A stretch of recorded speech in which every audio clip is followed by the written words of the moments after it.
ಇವತ್ತು ನಾವು ಒಂದು ಬಹಳ ಆಳವಾದ ಆಧ್ಯಾತ್ಮಿಕ ವಿಚಾರದ ಬಗ್ಗೆ ಮಾತಾಡೋಣ.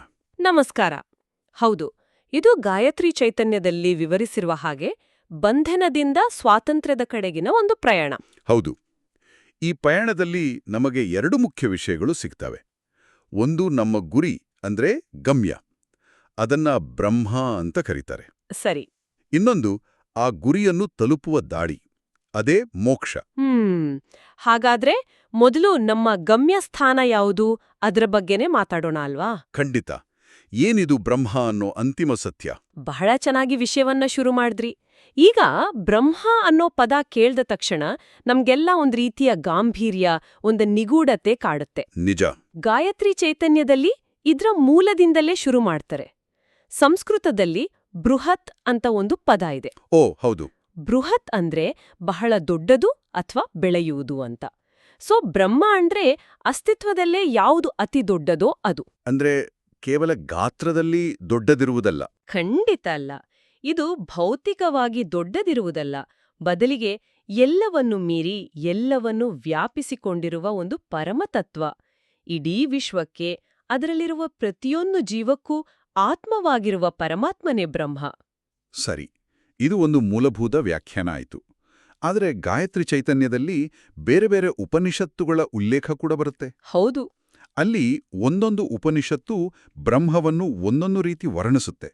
ಈಗ ಕೇನ ಮತ್ತು ಮುಂಡಕ ಉಪನಿಷತ್ತುಗಳು ಪರಮಾತ್ಮ ಅಂತ ಹೇಳಿದ್ರೆ, ಮಾಂಡುಕ್ಯ ಉಪನಿಷತ್ತು ಮಿಗಿಲಿಲ್ಲದ ತತ್ವ ಅಂತ ಹೇಳುತ್ತೆ. ಅಂದ್ರೆ ಅದಕ್ಕಿಂತ ಮಿಗಿಲಾದುದು ಯಾವುದೂ ಇಲ್ಲ ಅಂತ. ಅದೇ. ಹೀಗೆ ಬೇರೆ ಬೇರೆ ವ್ಯಾಖ್ಯಾನಗಳನ್ನು ನೋಡಿದಾಗ ಸ್ವಲ್ಪ ಗೊಂದಲ ಆಗುತ್ತೆ. ಇವರೆಲ್ಲರೂ ಒಂದೇ ವಿಷಯದ ಬಗ್ಗೆ ಮಾತಾಡ್ತಿದ್ದಾರಾ ಅಥವಾ ಬೇರೆ ಬೇರೆನಾ? ಇದು ಬಹಳ ಮುಖ್ಯವಾದ ಪ್ರಶ್ನೆ. ಆಕ್ಚುಲಿ ಇದೇ ಈ ಪರಿಕಲ್ಪನೆಯ ಸೌಂದರ್ಯ. ಉಪನಿಷತ್ತುಗಳು ಒಂದಕ್ಕೊಂದು ವಿರೋಧವಾಗಿ ಮಾತಾಡ್ತಿಲ್ಲ. ಹಾಗಾದ್ರೆ? ಬದಲಿಗೆ ವರ್ಣಿಸಲು ಅಸಾಧ್ಯವಾದ ಒಂದೇ ಸತ್ಯವನ್ನ ಬೇರೆ ಬೇರೆ ದೃಷ್ಟಿಕೋನಗಳಿಂದ ವಿವರಿಸಲು ಪ್ರಯತ್ನಿಸ್ತಿವೆ. ಹೇಗೆ ಅಂದ್ರೆ, ಆನೆಯ ಕಥೆ ಇದ್ದಾಗೆನಾ? ನಿಖರವಾಗಿ. ಕಣ್ಣಿಗೆ ಬಟ್ಟೆ ಕಟ್ಕೊಂಡು ಆನೆಯನ್ನು ಮುಟ್ಟಿದಾಗ ಸೊಂಡಿಲು ಮುಟ್ಟಿದವನಿಗೆ ಅದು ಹಗ್ಗದ ತರ ಕಾಣುತ್ತೆ, ಕಾಲು ಮುಟ್ಟಿದವನಿಗೆ ಕಂಬದ ತರ. ಹೌದು ಹೌದು. ಅವರಿಬ್ಬರೂ ಹೇಳಿದ್ದು ಅವರವರ ಅನುಭವಕ್ಕೆ ಸರಿ, ಆದರೆ ಪೂರ್ಣ ಸತ್ಯ ಅದಲ್ಲ. ಹಾಗೆಯೇ ಬ್ರಹ್ಮ ಅನ್ನೋದು ಎಷ್ಟು ವಿಶಾಲ ಅಂದ್ರೆ ಅದನ್ನ ಒಂದೇ ವ್ಯಾಖ್ಯಾನದಲ್ಲಿ ಹಿಡಿದಿಡೋಕೆ ಸಾಧ್ಯವೇ ಇಲ್ಲ. ಹಾಗಂದ್ರೆ ಈ ಎಲ್ಲಾ ವ್ಯಾಖ್ಯಾನಗಳು ಆ ದೊಡ್ಡ ಚಿತ್ರದ ಒಂದೊಂದು ತುಣುಕುಗಳಿದ್ದಾಗೆ. ಎಕ್ಸಾಕ್ಟ್ಲಿ. ಕೆಲವು ಉಪನಿಷತ್ತುಗಳು ಕಠ ಉಪನಿಷತ್ತಿನ ಹಾಗೆ ಅದನ್ನ ಎಲ್ಲದಕ್ಕೂ ಹೆಚ್ಚಿನ ತತ್ವ ಅಂತ ನೋಡ್ತವೆ. ಸರಿ. ಇನ್ನು ಕೆಲವು ತೈತ್ತರೀಯ ಉಪನಿಷತ್ತಿನ ಹಾಗೆ ಅದನ್ನ ಓಂಕಾರ ಸ್ವರೂಪ ಅಂತ, ಅಂದ್ರೆ ಇಡೀ ಸೃಷ್ಟಿಯ ಮೂಲನಾದ ಅಂತ ನೋಡ್ತವೆ. ಛಾಂದೋಗ್ಯ ಉಪನಿಷತ್ತಂತೂ ಸತ್ಯಲೋಕದಲ್ಲಿರುವ ಹಿರಣ್ಯಗರ್ಭ ಅಂತ ಇನ್ನಷ್ಟು ತಾತ್ವಿಕವಾಗಿ ಹೇಳುತ್ತೆ. ಇವೆಲ್ಲವೂ ಆ ಒಂದೇ ಅಂತಿಮ ಸತ್ಯವನ್ನು ಗ್ರಹಿಸಲು ಮಾಡಿರೋ ಪ್ರಯತ್ನಗಳು. ಅದು ಚೈತನ್ಯ, ಅದುವೇ ಪ್ರತಿ ಜೀವಿಯ ನಿಜ ಸ್ವರೂಪ, ಸ್ವಯಂ ಜ್ಯೋತಿ ಅಂತ ಗಾಯತ್ರಿ ಚೈತನ್ಯದಲ್ಲಿ ಹೇಳ್ತಾರೆ. ಮಾಡ್ಕೊಡೋದು ಹೇಗೆ? ಖಂಡಿತ. ಅದಕ್ಕಾಗಿಯೇ ನಮ್ಮ ಋಷಿಗಳು ಒಂದು ದಾರಿ ಮಾಡಿದ್ದಾರೆ. ಅವರು ಬ್ರಹ್ಮದಲ್ಲಿ 2 ವಿಧಗಳನ್ನ ಗುರುತಿಸಿದ್ದಾರೆ. ಇದು ಬಹಳ ಮುಖ್ಯವಾದ ವಿಂಗಡಣೆ. 2 ವಿಧಗಳ? ಹೌದು. ಮೊದಲನೆಯದು ಪರಬ್ರಹ್ಮ. ಇದನ್ನ ನಿರ್ಗುಣ ಬ್ರಹ್ಮ ಅಂತಾನೂ ಕರೀತಾರೆ. ನಿರ್ಗುಣ ಅಂದ್ರೆ ಗುಣಗಳಿಲ್ಲದ ಅಂತನ? ಹೌದು. ಯಾವುದೇ ಗುಣಗಳಿಲ್ಲದ, ಆಕಾರವಿಲ್ಲದ, ಬಣ್ಣವಿಲ್ಲದ, ವರ್ಣನೆಗೆ ಸಿಗದ ಒಂದು ಸ್ಥಿತಿ. ಇದನ್ನ ಕೇವಲ ಜ್ಞಾನದಿಂದ ಮಾತ್ರ ಅರಿಯಲು ಸಾಧ್ಯ.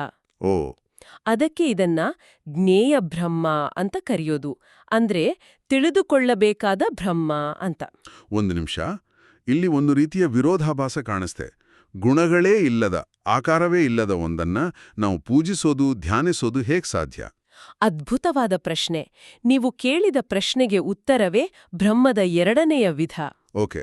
ಅದನ್ನ ಅಪರಬ್ರಹ್ಮ ಅಥವಾ ಸಗುಣ ಬ್ರಹ್ಮ ಅಂತ ಕರೀತಾರೆ. ಸಗುಣ ಅಂದ್ರೆ ಗುಣಗಳಿಂದ ಕೂಡಿದ್ದು. ಈಗ ಅರ್ಥವಾಯ್ತು. ನಾವು ಪೂಜೆ ಮಾಡುವ ದೇವತೆಗಳ ತರ. ಹೌದು. ಇದು ಭಕ್ತರು ಪೂಜಿಸುವ, ಧ್ಯಾನಿಸುವ, ಆರಾಧಿಸುವ ದೈವ ಸ್ವರೂಪಗಳು. ಇದಕ್ಕೆ ಆಕಾರವಿದೆ, ಗುಣಗಳಿವೆ. ಇದನ್ನ ಉಪಾಸ್ಯ ಬ್ರಹ್ಮ ಅಂತ ಕರೀತಾರೆ. ಅಂದ್ರೆ ಉಪಾಸನೆ ಮಾಡಲು ಯೋಗ್ಯವಾದ ಬ್ರಹ್ಮ. ಹಾಗಾದ್ರೆ ಒಂದೇ ಬ್ರಹ್ಮಕ್ಕೆ ಗುಣಗಳಿಲ್ಲದ ಮತ್ತು ಗುಣಗಳಿರೋ 2 ರೂಪ ಇದೆಯಾ? ಇದು ಹೇಗೆ? ಇದನ್ನ ಅರ್ಥ ಮಾಡ್ಕೊಳ್ಳೋಕೆ ಗಾಯತ್ರಿ ಚೈತನ್ಯದಲ್ಲಿ ಒಂದು ಸುಂದರ ದೃಷ್ಟಿಕೋನ ಇದೆ. ನೀರನ್ನ ಉದಾಹರಣೆಯಾಗಿ ತಗೊಳ್ಳೋಣ. ಸರಿ. ನೀರಿನ ಮೂಲಭೂತ ಸ್ವರೂಪ ಏನು? H2O. ಅದಕ್ಕೆ ನಿರ್ದಿಷ್ಟ ಆಕಾರ ಇಲ್ಲ, ಅದು ಪರಬ್ರಹ್ಮ ಅಥವಾ ನಿರ್ಗುಣ ಸ್ವರೂಪದ ಹಾಗೆ. ಅರ್ಥವಾಯ್ತು. ಆದ್ರೆ ಅದೇ ನೀರನ್ನ ನಾವು ಮಂಜುಗಡ್ಡೆ, ಹಬೆ, ನದಿ, ಸಮುದ್ರ ಹೀಗೆ ಬೇರೆ ಬೇರೆ ರೂಪಗಳಲ್ಲಿ ಅನುಭವಿಸ್ತೀವಿ. ಈ ರೂಪಗಳಿಗೆ ಆಕಾರವಿದೆ, ಗುಣಗಳಿವೆ. ಇವು ಅಪರಬ್ರಹ್ಮ ಅಥವಾ ಸಗುಣ ಸ್ವರೂಪದ ಹಾಗೆ. ಆಹಾ, ಇದು ತುಂಬಾ ಚೆನ್ನಾಗಿದೆ. ನಾವು ನದಿಯ ಜೊತೆ ವ್ಯವಹರಿಸಬಹುದು. ಎಕ್ಸಾಕ್ಟ್ಲಿ. ಅದರ ಮೂಲ ಸತ್ಯ H2O ಆಗಿಯೇ ಇರುತ್ತೆ. ಹಾಗೆಯೇ ಜ್ಞಾನಿಗಳು ನಿರ್ಗುಣ ಬ್ರಹ್ಮವನ್ನ ಅರಿಯಲು ಪ್ರಯತ್ನಿಸಿದ್ರೆ, ಸಾಮಾನ್ಯ ಭಕ್ತರು ತಮ್ಮ ಪ್ರೀತಿಯ ದೇವಾನುದೇವತೆಗಳ ರೂಪದಲ್ಲಿ ಅದೇ ಸಗುಣ ಬ್ರಹ್ಮವನ್ನ ಆರಾಧಿಸ್ತಾರೆ. ಈ ಪರಬ್ರಹ್ಮದ ಜ್ಞಾನಕ್ಕೆ ಏನಾದರೂ ವಿಶೇಷವಾದ ಹೆಸರಿದ್ಯಾ? ಇದನ್ನೇ ಬ್ರಹ್ಮವಿದ್ಯಾ ಅಂತ ಕರೆಯೋದು. ಇದು ಅತ್ಯುನ್ನತ ಜ್ಞಾನ ಅಂತ ಪರಿಗಣಿಸಲಾಗಿದೆ. ತುಂಬಾ ಸ್ಪಷ್ಟವಾಯಿತು. ಹಾಗಾದರೆ ನಮ್ಮ ಗಮ್ಯವಾದ ಬ್ರಹ್ಮವನ್ನ ಅರ್ಥ ಮಾಡ್ಕೊಳ್ಳೋದು ಒಂದು ಭಾಗ. ಇನ್ನು ದಾರಿಯಾದ ಮೋಕ್ಷದ ಕಡೆಗೆ ಬರೋಣ. ಖಂಡಿತ. ಈ ಬ್ರಹ್ಮದ ಅರಿವು ಮೋಕ್ಷಕ್ಕೆ ಹೇಗೆ ದಾರಿ ಮಾಡಿಕೊಡುತ್ತೆ? ಅದಕ್ಕೂ ಮೊದಲು ಮೋಕ್ಷ ಅಂದ್ರೆ ಏನು? ಮೋಕ್ಷ. ಗಾಯತ್ರಿ ಚೈತನ್ಯ ಇದನ್ನ ಸ್ಪಷ್ಟವಾಗಿ ವಿವರಿಸುತ್ತೆ. ಮೋಕ್ಷ ಅಂದ್ರೆ ಜನನ, ಮರಣ ಮತ್ತೆ ಪುನರ್ಜನ್ಮದ ಚಕ್ರದಿಂದ ಸಿಗೋ ಬಿಡುಗಡೆ. ಅಂದ್ರೆ ಇದೊಂದು ಅಂತ್ಯವಲ್ಲ. ಖಂಡಿತ ಅಲ್ಲ. ಬದಲಿಗೆ ನಮ್ಮ ಮೂಲ ಸ್ವರೂಪದಲ್ಲಿ ಒಂದಾಗೋದು. ಪ್ರತಿಯೊಂದು ಆತ್ಮವೂ ಮೂಲತಃ ಸತ್ ಚಿತ್ ಆನಂದ ಸ್ವರೂಪ, ಅಂದ್ರೆ ಬ್ರಹ್ಮ ಸ್ವರೂಪ. ಆತನ್ನ ನಿಜ ಸ್ವರೂಪವನ್ನ ಮರಳಿ ಹೊಂದುವುದೇ ಮೋಕ್ಷ. ಈ ಆಕಾರದಲ್ಲಿ ಒಂದು ಮಾತು ಬರುತ್ತೆ, ಮೋಕ್ಷ ನಮ್ಮನ್ನ ಹುಡುಕೊಂಡು ಬರುವುದಿಲ್ಲ, ನಾವೇ ಅದನ್ನ ಅರಸಿ ಹೋಗ್ಬೇಕು ಅಂತ. ಅಂದ್ರೆ ಇದೊಂದು ಸಕ್ರಿಯವಾದ ಪ್ರಯತ್ನ ಅಲ್ವಾ? ಹೌದು, ಖಂಡಿತ. ಮೋಕ್ಷವನ್ನು ಪಡೆಯಲೇಬೇಕೆಂಬ ಆ ತೀವ್ರವಾದ ಇಚ್ಛೆ ಇದೆಯಲ್ಲ, ಅದಕ್ಕೆ ಮುಮುಕ್ಷುತ್ವ ಅಂತ ಹೆಸರು. ಮುಮುಕ್ಷುತ್ವ. ಈ ಬಯಕೆಗೆ ಬ್ರಹ್ಮ ಜಿಜ್ಞಾಸ ಅಂತನೂ ಹೇಳ್ತಾರೆ. ಅಂದ್ರೆ ಬ್ರಹ್ಮವನ್ನು ತಿಳಿದುಕೊಳ್ಳುವ ಕುತೂಹಲ. ಸರಿ.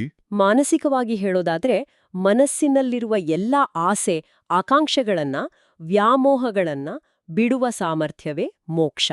ಗಾಯತ್ರಿ ಚೈತನ್ಯದಲ್ಲಿ ಒಂದು ಮಾತು ಹೀಗಿದೆ: ವಿಷಯಾಸಕ್ತಿಯೇ ಬಂಧನ, ವಿಷಯ ವಿರಕ್ತಿಯೇ ಮುಕ್ತಿ. ಅಂದ್ರೆ ಲೌಕಿಕ ವಸ್ತುಗಳ ಮೇಲಿನ ಅತಿಯಾದ ಆಸೆಯೇ ನಮ್ಮನ್ನ ಕಟ್ಟಿಹಾಕುತ್ತೆ, ಅದರಿಂದ ದೂರ ಸರಿಯುದೆ, ನಮ್ಗೆ ಬಿಡುಗಡೆ ಕೊಡುತ್ತೆ. ನಿಖರವಾಗಿ. ಹಾಗಾದ್ರೆ ನಮ್ಮನ್ನ ಕಟ್ಟಿಹಾಕೋ ಈ ಬಂಧನಗಳು ಯಾವು? ನಾವು ನಮ್ಮ ನಿಜ ಸ್ವರೂಪವನ್ನ ಮರೆತು ಈ ಚಕ್ರದಲ್ಲಿ ಸಿಕ್ಕಿಹಾಕೊಳ್ಳಕ್ಕೆ ಕಾರಣ ಏನು? ಇದಕ್ಕೆ ಗಾಯತ್ರಿ ಚೈತನ್ಯದಲ್ಲಿ 3 ಗಂಟುಗಳು ಅಥವಾ ಗ್ರಂಥಿಗಳು ಕಾರಣ ಅಂತ ಹೇಳ್ತಾರೆ. 3 ಗಂಟುಗಳ? ಹೌದು. ಅವು ಅವಿದ್ಯ, ಕಾಮ ಮತ್ತು ಕರ್ಮ. ಈ 3 ಗಂಟುಗಳೇ ನಮ್ಮನ್ನು ಸಂಸಾರ ಚಕ್ರದಲ್ಲಿ ಬಂಧಿಸಿಡೋದು. ಓಕೆ. ಈ 3ನ್ನ ಸ್ವಲ್ಪ ವಿವರಿಸ್ಬೋದಾ? ಅವು ಹೇಗ್ ಕೆಲ್ಸ ಮಾಡ್ತವೆ? ಖಂಡಿತ. ಮೊದಲನೇದು ಅವಿದ್ಯ, ಅಂದ್ರೆ ಅಜ್ಞಾನ. ಅಜ್ಞಾನ. ಹೌದು. ನಾನು ಈ ದೇಹ ಅಥವಾ ನಾನು ಈ ಮನಸ್ಸು ಅಂತ ನಮ್ಮ ನಿಜ ಸ್ವರೂಪವನ್ನ ಮರೆತು ಭ್ರಮೆಯಲ್ಲಿ ಬದುಕೋದು. ಸರಿ. ಈ ಅಜ್ಞಾನದಿಂದ 2ನೇ ಗಂಟು ಕಾಮ, ಅಂದ್ರೆ ಆಸೆ ಹುಟ್ಕೊಳ್ಳುತ್ತೆ. ನನಗೆ ಅದು ಬೇಕು, ಇದು ಬೇಕು, ನಾನು ಸುಖವಾಗಿರಬೇಕು ಅನ್ನೋ ಬಯಕೆಗಳು. ಆಸೆಗಳು. ಈ ಆಸೆಗಳನ್ನ ಪೂರೈಸ್ಕೊಳ್ಳೋಕೆ ನಾವು 3ನೇ ಗಂಟಾದ ಕರ್ಮ, ಅಂದ್ರೆ ಕ್ರಿಯೆಗಳನ್ನ ಮಾಡ್ತೀವಿ. ಆ ಕ್ರಿಯೆಗಳು ಒಳ್ಳೆ ಅಥವಾ ಕೆಟ್ಟ ಫಲಗಳನ್ನ ಕೊಡ್ತವೆ. ಆ ಫಲಗಳನ್ನ ಅನುಭವಿಸೋಕೆ ನಾವು ಮತ್ತೆ ಮತ್ತೆ ಜನ್ಮ ಎತ್ತಬೇಕಾಗತ್ತೆ. ಇದೊಂದು ವಿಷವರ್ತಲದ ಹಾಗೆ ಆಯ್ತು. ಹೌದು, ಒಂದು ವಿಷ ಸೈಕಲ್. ಇದನ್ನ ಇವತ್ತಿನ ಒಂದು ಉದಾಹರಣೆ ಜೊತೆ ಹೇಳೋದಾದ್ರೆ, ಈಗ ಸೋಷಿಯಲ್ ಮೀಡಿಯಾದಲ್ಲಿ ಹೆಚ್ಚು ಲೈಕ್ಗಳು ಬಂದ್ರೆ ಸಿಗೋ ಖುಷಿಯೇ ನಿಜವಾದ ಸಂತೋಷ ಅನ್ನೋದು ಅವಿದ್ಯ. ಸರಿ.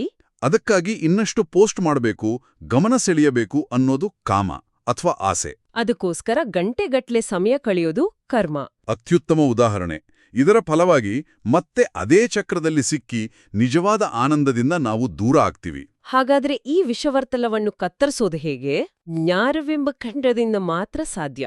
ಗಾಯತ್ರಿ ಚೈತನ್ಯದ ಪ್ರಕಾರ ಗಾಯತ್ರಿ ಮಂತ್ರದ ಉಪಾಸನೆಯು ಈ ಜ್ಞಾನದ ಅಗ್ನಿಯನ್ನು ಹೊತ್ತಿಸಿ ಈ 3 ಗಂಟುಗಳನ್ನ ಸುಟ್ಟು ಹಾಕುತ್ತೆ. ಓಹ್.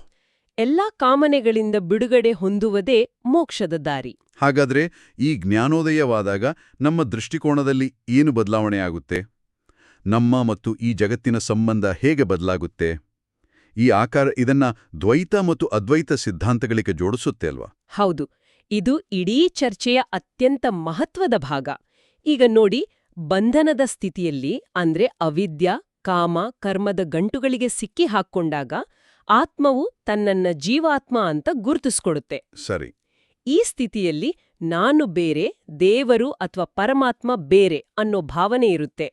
ಅಂದ್ರೆ ಸೃಷ್ಟಿ ಮತ್ತು ಸೃಷ್ಟಿಕರ್ತನ ನಡುವೆ ಒಂದು ಭೇದ ಕಾಣುತ್ತೆ. ಈ ದೃಷ್ಟಿಕೋನಕ್ಕೆ ಏನಂತಾರೆ? ಇದನ್ನೇ ದ್ವೈತ ಸಿದ್ಧಾಂತ ಅಂತ ಕರೆಯೋದು. ದ್ವೈತ ಅಂದ್ರೆ ಎರಡು ಅಥವಾ ದ್ವಂದ್ವದ ಸ್ಥಿತಿ. ಅಂದ್ರೆ ನಾನು ಪೂಜಿಸುವವನು, ದೇವರು ಪೂಜಿಸಿಕೊಳ್ಳುವವನು, ನಾನು ಭಕ್ತ, ಅವನು ಭಗವಂತ. ಈ ರೀತಿಯ ಒಂದು ಬೇರ್ಪಡಿಸುವಿಕೆ ಮುಕ್ತವಾಗುತ್ತೆ. ಹಾಗೇನಾಗುತ್ತೆ? ಆಗ ಅದಕ್ಕೆ ತನ್ನ ನಿಜ ಸ್ವರೂಪದ ಅರಿವಾಗುತ್ತೆ. ನಾನು ಮತ್ತು ಪರಮಾತ್ಮ ಬೇರೆ ಬೇರೆಯಲ್ಲ, ನಾವಿಬ್ಬರೂ ಒಂದೇ ಅನ್ನೋ ಸತ್ಯದ ಸಾಕ್ಷಾತ್ಕಾರವಾಗುತ್ತೆ. ಜೀವಾತ್ಮ ಮತ್ತು ಪರಮಾತ್ಮನ ನಡುವಿನ ಭೇದ ಅಳಿಸ್ಹೋಗುತ್ತೆ. ಹೌದು. ಮತ್ತು ಈ ಅಭೇದದ ಅಂದ್ರೆ ಎರಡಲ್ಲ ಒಂದೇ ಎಂಬ ಜ್ಞಾನವೇ ಅದೇ ಅದ್ವೈತ ಸಿದ್ಧಾಂತ. ಗಾಯತ್ರಿ ಚೈತನ್ಯ ಈ ಪಯಣವನ್ನ ಬಹಳ ಸುಂದರವಾಗಿ ಹಿಡಿದಿಡುತ್ತೆ. ಅದು ಹೇಳತ್ತೆ, ಇದೇ ಮೋಕ್ಷ. ವಾವ್! ಅಂದ್ರೆ ದ್ವೈತದ ಬಂಧನದಿಂದ ಅದ್ವೈತದ ಅರಿವಿನೆಡೆಗೆ ಸಾಗುವ ಪಯಣವೇ ಮೋಕ್ಷದ ಪಯಣ. ನಿಖರವಾಗಿ. ಹಾಗಾದ್ರೆ ಇವತ್ತಿನ ನಮ್ಮ ಈ ಚರ್ಚೆಯನ್ನ ಒಟ್ಟಾರೆಯಾಗಿ ನೋಡೋದಾದ್ರೆ, ಬ್ರಹ್ಮ ಅನ್ನೋದು ನಮ್ಮೆಲ್ಲರ ಗಮ್ಯ. ಹೌದು. ಅದು ಒಂದು ವಿಶಾಲವಾದ ಅಂತಿಮ ಸತ್ಯ. ಹೌದು. ಅದಕ್ಕೆ ಗುಣಗಳಿಲ್ಲದ ನಿರ್ಗುಣ ರೂಪವೂ ಇದೆ, ಪೂಜಿಸಲು ಯೋಗ್ಯವಾದ ಸಗುಣ ರೂಪವೂ ಇದೆ. ಆ ಗಮ್ಯವನ್ನ ತಲುಪುವ ದಾರಿಯೇ ಮೋಕ್ಷ. ಇದು ಜ್ಞಾನದ ಮೂಲಕ ಅಜ್ಞಾನ, ಆಸೆ ಮತ್ತು ಕರ್ಮದ ಬಂಧನಗಳಿಂದ ಬಿಡುಗಡೆ ಹೊಂದುವುದು. ಈ ಪಯಣ ನಮ್ಮನ್ನು ನಾನು ಬೇರೆ, ದೇವರು ಬೇರೆ ಎಂಬ ದ್ವೈತ ಸ್ಥಿತಿಯಿಂದ ನಾನು ಅವನೇ ಎಂಬ ಅದ್ವೈತದ ಅನುಭವಕ್ಕೆ ಕೊಂಡೊಯ್ಯುತ್ತೆ. ಹೌದು, ಬಹಳ ಚೆನ್ನಾಗಿ ಸಾರಾಂಶವನ್ನು ತಿಳಿಸಿದ್ರಿ. ಈ ಇಡೀ ಚರ್ಚೆ ನಮ್ಮನ್ನ ಒಂದು ಆಳವಾದ ಪ್ರಶ್ನೆಯ ಮುಂದೆ ತಂದು ನಿಲ್ಲಿಸುತ್ತೆ. ಏನು ಆ ಪ್ರಶ್ನೆ? ನೋಡಿ, ಗಾಯತ್ರಿ ಚೈತನ್ಯದಲ್ಲಿ ಮೋಕ್ಷಕ್ಕೆ ಕೈವಲ್ಯ, ನಿರ್ವಾಣ, ಶಾಶ್ವತ ಸ್ವಾತಂತ್ರ್ಯ ಅಂತ ಬೇರೆ ಬೇರೆ ಪದಗಳನ್ನ ಬಳಸ್ತಾರೆ. ಮೋಕ್ಷವನ್ನು ಸ್ವಸ್ವರೂಪವನ್ನು ಹೊಂದುವುದು ಅಂತ ಕೂಡ ವರ್ಣಿಸಲಾಗಿದೆ. ಹೌದು. ಹಾಗಾದ್ರೆ ನಾವು ಚಿಂತಿಸಬೇಕಾದ ವಿಷಯವೇನೆಂದ್ರೆ, ಮೋಕ್ಷ ಅನ್ನೋದು ನಾವು ಹೊಸದಾಗಿ ಏನನ್ನೂ ಗಳಿಸುವುದೇ ಅಥವಾ ನಮ್ಮ ನಿಜ ಸ್ವರೂಪದ ಮೇಲೆ ಬಿದ್ದಿರುವ ಅಜ್ಞಾನವೆಂಬ ಧೂಳನ್ನು ಒರೆಸುವುದಷ್ಟೇನಾ? ಇದು ನಾವು ನಮ್ಮೊಳಗೆ ಕೇಳ್ಕೊಳ್ಬೇಕಾದ ಪ್ರಶ್ನೆ.